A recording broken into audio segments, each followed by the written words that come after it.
You are watching Co-op for Two. I'm Jesse. I'm here with Greg. Thanks for having me on your channel. This is our quick before you buy it for Horrified American Monsters. Let's go down to the table and see how it plays.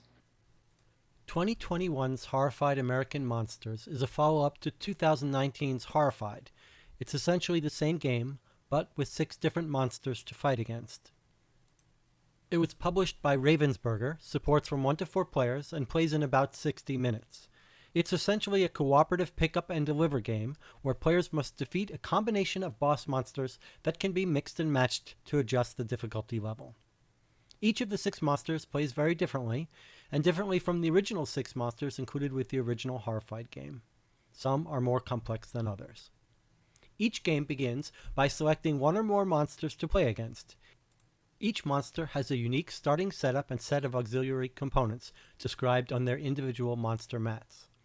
Players then choose a role to play, each of which possesses a unique special power.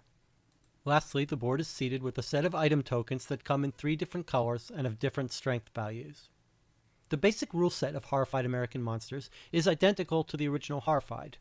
On their turn, players first perform 4 actions, more or less depending on their role. Actions include moving to an adjacent space, picking up item tokens in a space, sharing items with another player, using special perk cards or special abilities, or interacting with monsters or monster-specific tokens. Typically, monsters must be defeated in 2 stages. First, they require some elaborate advancement procedure, such as collecting clues on the board, and only when that procedure is complete are they vulnerable to being defeated by the players by performing some additional action, usually by traveling to the monster and confronting it. At the end of each turn, the active player will draw a monster card, which will indicate which monsters activate and any special events that trigger. In addition to named monsters, one monster is always designated as the Frenzied Monster and will act more often. Monster cards will also sometimes bring out citizen standees onto the board, which can be guided by players to their target location in order to save them and gain a perk card. When a monster activates, it will move a certain number of spaces towards the nearest player or citizen, and then attack if possible. Players can defend against monster attacks by discarding 1 item token for each wound they would otherwise suffer.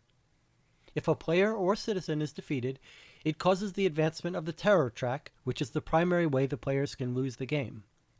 If players can defeat all of the monsters on the board before they run out of monster cards to draw, they win.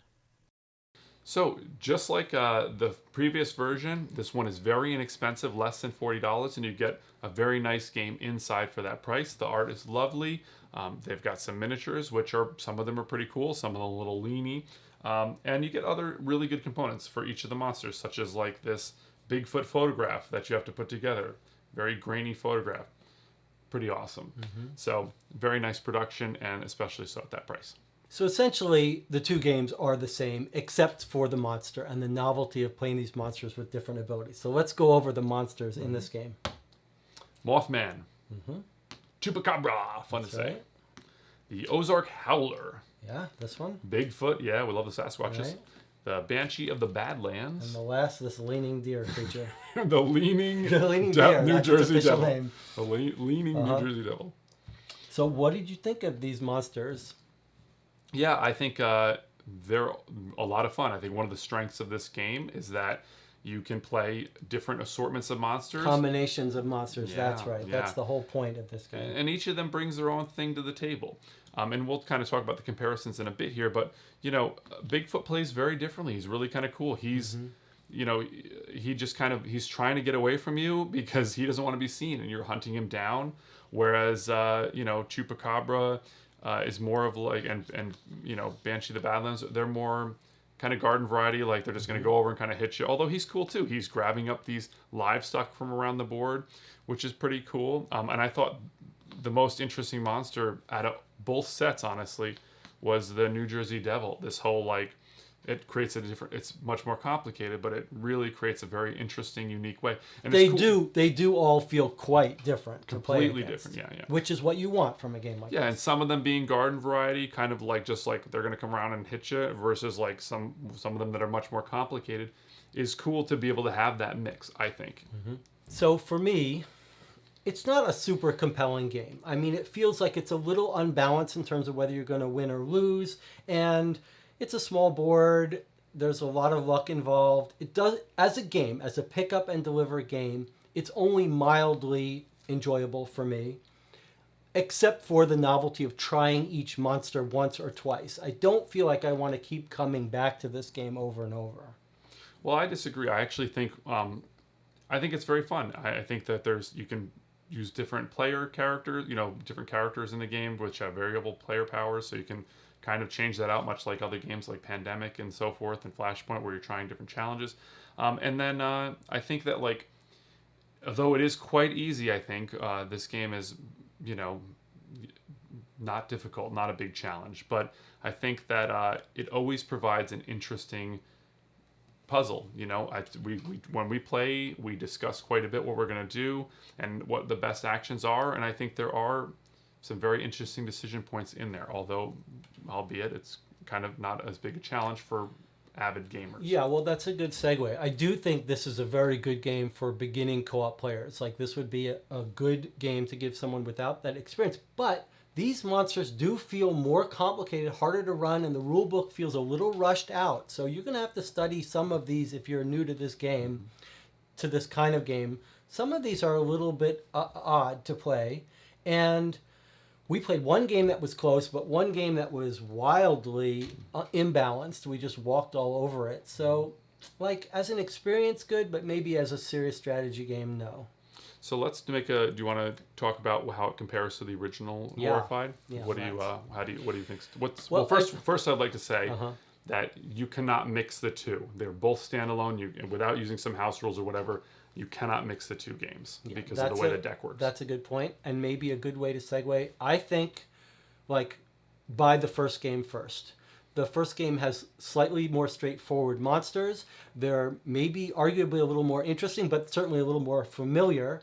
And it's hard for me to imagine why you would start with this one. Also, the first one's on sale. So my advice would be wait. If you buy the first one, it's cheap. It's like $23 now you can get it.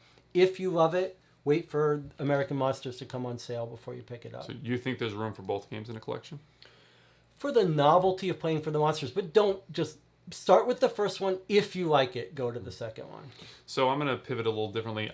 To me, the original has so much theme in it in terms of, like, all of the people that are on the board, the citizens too are more. They've come from right from the movies, and you have to move them to the locations based on their character arcs in the movies, and that's really interesting. And then everything that kind of happens in it is a love letter, honestly, to the Universal Monster films, which is awesome, and that really spoke to me.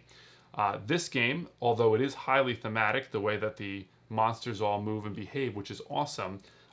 Any of the citizens, they're all no-named people that you really don't care why they're going from one place to the other.